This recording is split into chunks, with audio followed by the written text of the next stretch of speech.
Hello guys, how are you? I'm Hardeep Singh. Welcome back to your own YouTube channel. IELTS updates and recent exams. For more updates related to recent IELTS exam writing test topics, listening, reading, practice test, and speaking, you got guesswork. Please, guys, participate in everyday listening and reading practice test to achieve your desired band score in your actual IELTS exam. Please hit the like and subscribe button. Press the bell icon for the upcoming notifications. Don't forget like, subscribe and share my YouTube channel and my Facebook page, IELTS updates and recent exams. Now turn to part 1. You will hear a conversation between two students talking about driving lessons. First, you have some time to look at questions 1 to 5.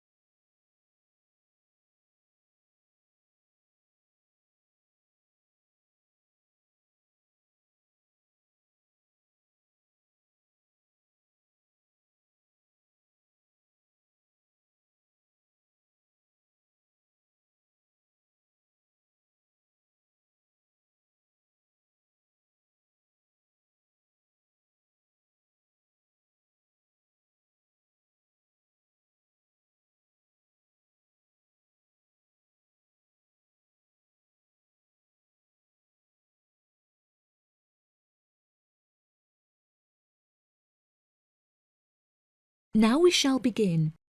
You should answer the questions as you listen, because you will not hear the recording a second time. Listen carefully and answer questions 1 to 5. Hi, Zach. I heard you passed your driving test. Congratulations. Thanks, Olivia. I passed just last week. It feels great to be independent and driving on my own. I really want to take driving lessons, but I haven't been able to find a driving school that will give lessons during the weekends, so that I don't have to miss any classes at college. The driving school that I used was brilliant and really flexible with their teaching hours. It's really close to the school. The address is 67 Kings Road. That's 67 King '(S) Road. Oh, that's perfect. I don't like the idea of driving around busy streets. Did your teacher make you drive in urban areas, or did he mainly teach you on roads in the countryside? My teacher said that I had to learn on both in order to become a good and experienced driver. We would start in the city centre and then drive north above the city. He sounds like a good teacher. Would you mind giving me his contact details so I can ask him for lessons? Of course. My mother's friend Daniel Smith referred me to him. His name is Alan Sutcliffe. Could you spell the surname, please? Sutcliffe.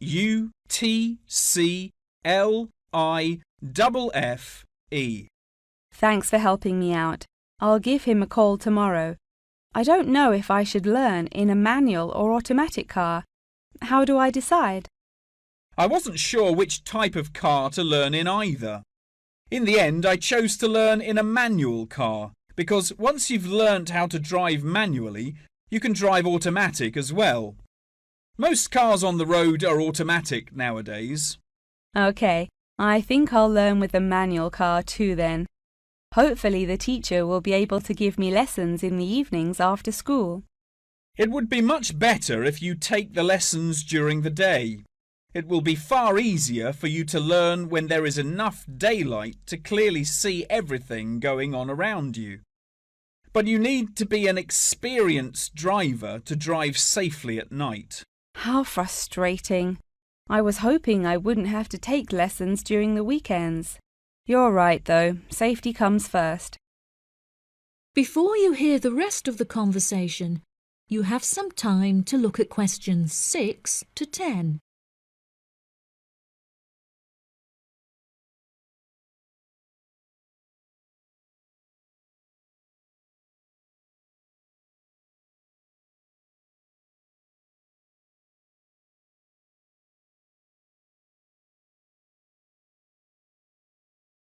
Now listen and answer questions 6 to 10.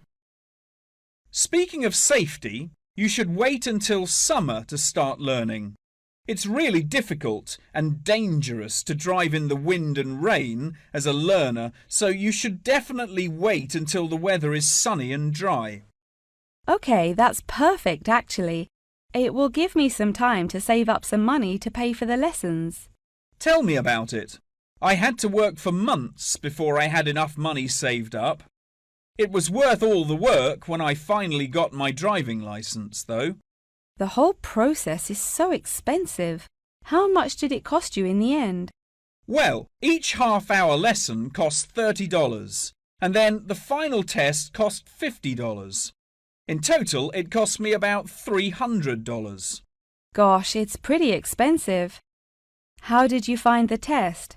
Was it really difficult? No, it wasn't too bad, and the man was really calm and friendly.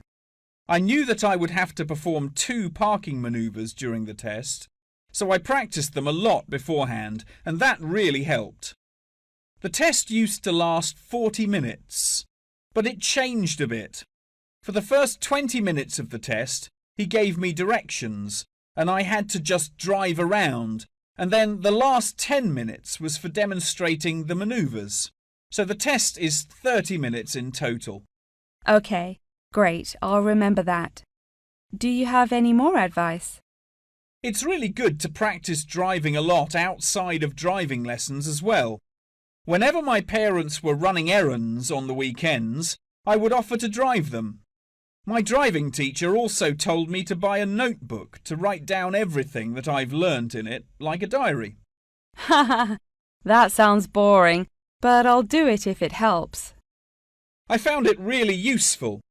Before my test, I read through everything I had written down, and it reminded me of a lot of things that I had forgotten about. It's really helpful for the theory test as well, because there's so much information to remember for it. That's great, Zach. Thanks for your help. No problem. See you at school. Bye. That is the end of part 1. You now have 1 minute to check your answers to part 1.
Part 2.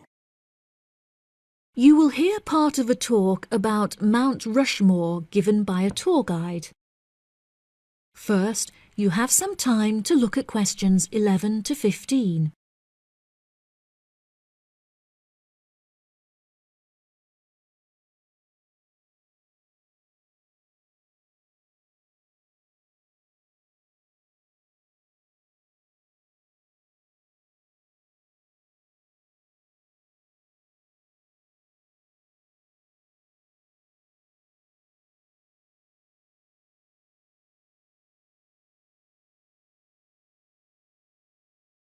Now listen carefully and answer questions 11 to 15. Good morning, everybody, and welcome to Mount Rushmore. To start your visit, I'm just going to give you a brief account of the history of the memorial before letting you roam about on your own. I won't keep you long, okay? Mount Rushmore is South Dakota's top tourist attraction and features the heads of 4 United States presidents: George Washington, Thomas Jefferson, Theodore Roosevelt, and Abraham Lincoln. Each head is 18 metres tall, which is taller than the heights of 11 people combined. The sculptor initially wanted to depict the presidents from head to waist, but due to a lack of funding, the construction had to stop before this vision could be realised. In total, it cost the government $1 million to sculpt the heads at Mount Rushmore. Before the construction of the presidents' heads, the mountain was just bare rock and forest, attracting only a few hikers a year. The new carving at Mount Rushmore has become an iconic symbol of presidential greatness and has appeared in works of fiction and other popular works. The sculpture has also worked perfectly as a way to develop tourism, which was its intended purpose, and now attracts over 2 million people a year. The original plan was to carve the presidents' faces into the granite pillars known as the Needles. However, the sculptor soon realised that these rocks were too eroded and delicate to support such a large sculpture. Instead, he chose to locate the carving at Mount Rushmore due to its grand appearance and brightly lit rock faces that experience maximum exposure to sunlight throughout the day as a result of the southeast orientation. Upon seeing Mount Rushmore, the sculptor declared, "America will march along that skyline." The name of Mount Rushmore also has an interesting history. The location was originally known as the Six Grandfathers. However, during an expedition in 1885, the mountain was renamed after Charles E. Rushmore, a prominent New York lawyer who joked that his annual treks to the mountain had earned him the right to have it named after him. 40 years after the mountain was renamed, Charles E. Rushmore donated $5,000 towards the sculpting of the presidents' heads, the largest single contribution. In 1927, the construction works started and 7 years later was complete with no fatalities. So that's the history for you. If you'd like any more information, please feel free to ask me questions, or you can soak up the information from our fantastic guidebook. Before you hear the rest of the talk, you have some time to look at questions 16 to 20.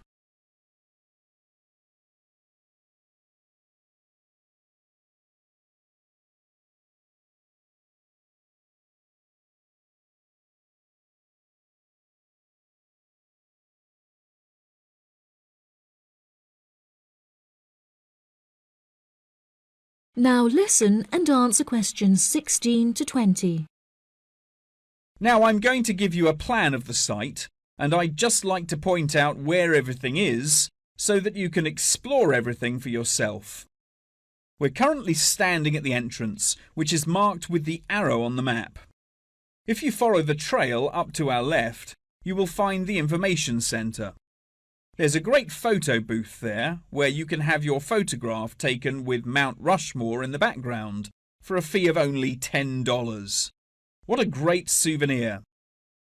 In front of us is the refreshment centre, where you can help yourselves to coffee, locally grown tea, and a delicious selection of cold drinks and biscuits. Be sure to stay hydrated as it can get really hot up here. To our right, not far up the trail, is the gift shop. Here we sell copies of the guidebook, and it's also the perfect place to pick up some small souvenirs for yourself, your family and friends. Now, further up the trail, behind the gift shop, is a big stone building with a workshop. This is where all of our souvenirs are made by hand, which you can purchase in the gift shop, like I said before. Some are even carved from pieces of rock taken from Mount Rushmore itself. If you carry on walking up the trail past the workshop, you'll find our state-of-the-art visitor centre, where you can find maps of the walking trails here at Mount Rushmore. Now for the real treat. After you have walked past the visitor centre, you can follow the trail up to the left, which will take you to our wooden shelter. From here you will have the best view of Mount Rushmore that there is, an experience not be forgotten. Right, if anyone wants a guided tour, then I'm starting at the information centre, If you'd like to follow me, this way please. That is the end of Part 2. You now have 30 seconds to check your answers to Part 2.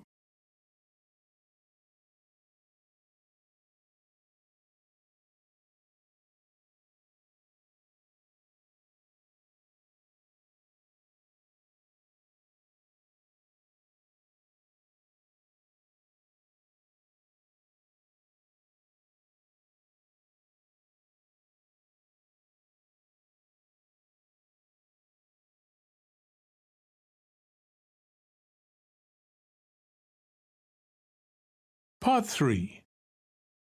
You will hear a conversation between a professor and a student talking about taking a course.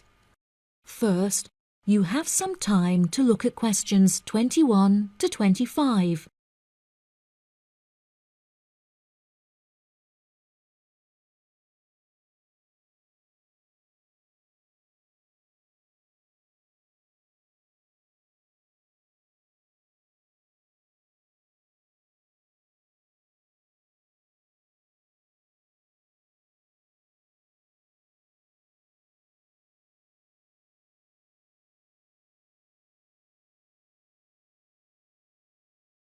Now listen carefully and answer questions 21 to 25. Excuse me, Dr. Twain. May I speak with you for a minute? Of course, please come in. I'm Charlotte York. I'm considering taking your course in tourism. Right. Well, Charlotte, how can I help you? I have been considering studying tourism. However, it is such an important decision that I would like to seek some advice about it first. Would you mind answering some of my questions? Absolutely. Fire away. Well, I have been discussing courses with my parents, and they are concerned that I will not be able to get a well-paid job with a degree in tourism. The reason that I want to study the course is that I have a great interest in the subject, and I think I would really enjoy it. I believe the only way that I will enjoy my life is if I enjoy my career. Happiness is far more important than money, don't you think? Absolutely. I would much rather be happy and poor rather than rich and miserable. Money cannot buy you happiness. I'm glad you agree. You needn't worry about money, Charlotte. A large part of the tourism course is dedicated to teaching students how to manage finances, a skill that you can apply to your everyday life as well. I would also recommend that you take a sideline course in time management, as this can be incredibly useful in efficiently planning your workload. Efficiency is the key to success. I'll remember that. Now, I have found that some students have natural talents that really help them to succeed in the course. Communication skills, for example, can be very beneficial. Do you have any strengths? Maths was always my favourite subject at school, so I really enjoy solving mathematical problems. However, I find statistics quite difficult. I have always been very capable and self-sufficient. I have a lot of confidence in my abilities and will take the initiative in situations without needing to depend on anyone else for their help. That's a really great quality to have and will be particularly useful if you choose to study tourism. That's great. I would recommend that you spend some of your time researching the course. A lot of people who are uneducated on the subject claim that tourism is a shrinking industry and that it will become irrelevant in the future. If you study the published research, however, you will see that the truth is quite the opposite. The industry has, in fact, grown significantly as people have developed an ever-increasing interest in culture and travel. Have you compared the university course with a polytechnic? Yes, I have. I was interested in studying the course in modules. However, the university doesn't offer that option. I don't have enough funds to be able to attend an expensive university, so I was relieved to see that the course is quite affordable. I also considered attending a summer school instead of university to save money, and so that I could work during the rest of the year. But I really wanted the university experience. I think that university would suit you well. Before you hear the rest of the conversation, you have some time to look at questions 26 to 30.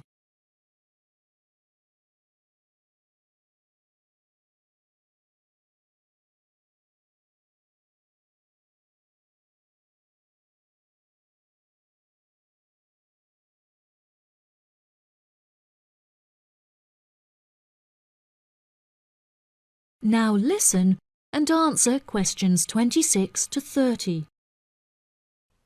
Now, what about the courses? Are you interested in any of the other subjects on offer? I have looked at a few. I was interested in travel and business as it sounds similar to tourism. That is really worth learning. However, be aware that it is difficult and will demand a lot of your time. Okay, that's good to know. You might find that Japanese is an interesting course and it will teach you valuable skills in speaking the language. Personally, it's not bad and could be of some help, but not that much. Okay, Japanese. Got that. What about medical care? Well, if you have time, the course will teach you a lot about curing diseases and illnesses or dealing with injuries outside, although it's not essential. So, okay, if it's useful, I'll take it. If you enjoy using technology and are worried about fulfilling the entry requirements, computing is very relaxed about the skills that applicants must possess. I'm terrible with computers, so I'm not sure that I would enjoy that course. How about public relations? Yes, I would recommend that course. It would be related to entering the tourism industry, as it will educate you on how to approach clients and develop associations with them. That's great. Thank you so much for your help. That is the end of part 3. You now have 30 seconds to check your answers to part 3.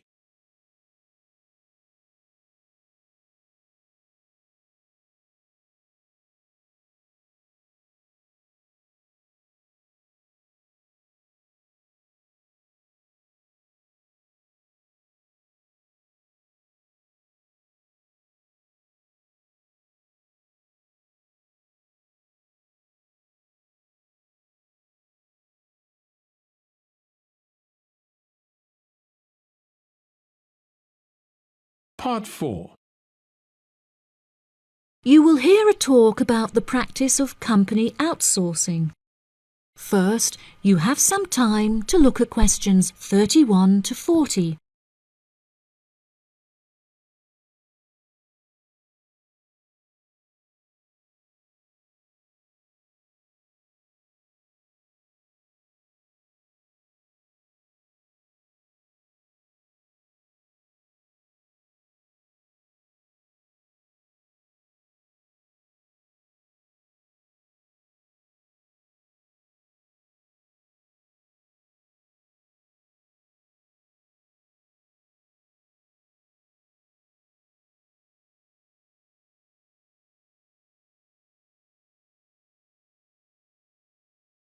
Now listen carefully and answer questions 31 to 40.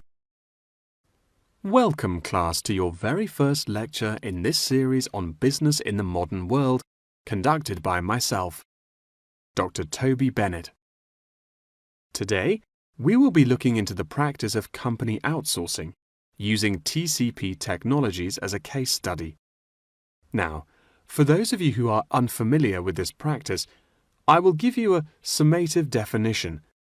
Company outsourcing involves the contracting of various business activities by one company to another.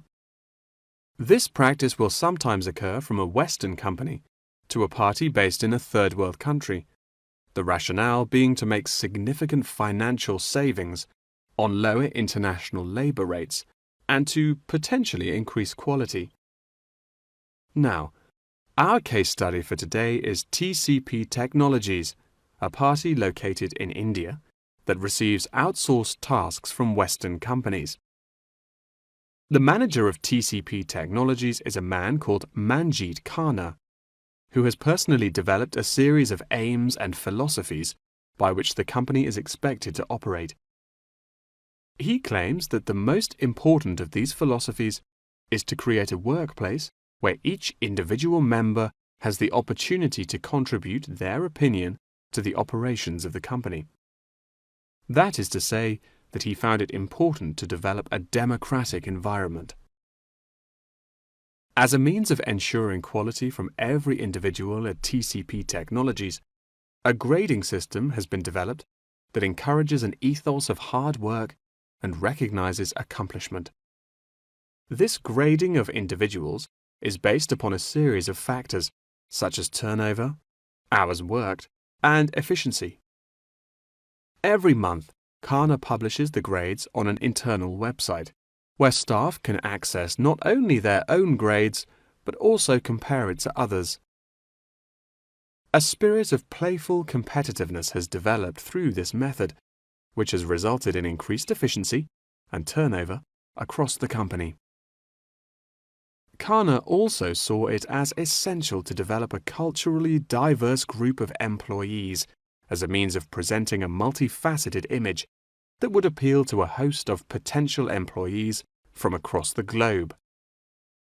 This cultural openness has not only increased the quantity of incoming contracted opportunities by 7%, but has also benefited the company itself significantly. A level of transparency now exists that had not before been apparent. According to questionnaires carried out recently, these newly introduced measures have significantly increased the rate of staff satisfaction, which has subsequently led to an increase of 32% in the company's income. These figures are truly admirable and serve as a testament to the measures that Kana has introduced to the workplace at TCP Technologies. In a recent interview published by The Economist, he declared, "The figures speak for themselves. My system works." When asked if he had any advice for companies on methods they could employ to streamline workflow and increase turnover, he replied, "It's simple, really. A company must see itself not as one entity comprised of nameless components, but instead as a living organism composed of cells, each one essential to the functioning of the whole. I suggest that the motto by which your management operates will be employee first."